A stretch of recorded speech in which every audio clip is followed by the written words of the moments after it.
బెజవాడ ఇంద్రకీలాద్రిపై శాకంబరి ఉత్సవాలు ఘనంగా ప్రారంభమయ్యాయి. పండ్లు, కూరగాయలు, ఆకుకూరలతో ప్రత్యేకంగా అలంకరించిన కనకదుర్గమ్మ, శాకంబరి మాత రూపంలో భక్తులకు దర్శనమిస్తున్నారు.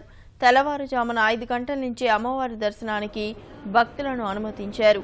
ప్రధాన అర్చకులు ప్రత్యేక పూజలు నిర్వహించి ఉత్సవాలను ప్రారంభించారు.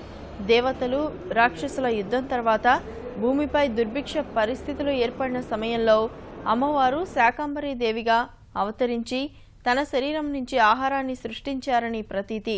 ఆ మేరకు అమ్మవారిని శాకంబరీ మాతగా పూజిస్తే ఎలాంటి లోటు ఉండదని పండితులు చెప్తున్నారు. ఈ శాకంబరీదేవిగా ఎవరైతే ఆమెను అర్చించి ఆరాధిస్తారో వారందరికీ కూడాను శీఘ్రం వెంటనేనే అన్నపానాదులకి కరువు లేకుండా ఆవిడ అనుగ్రహిస్తుంది అని చెప్పడం జరుగుతుంది.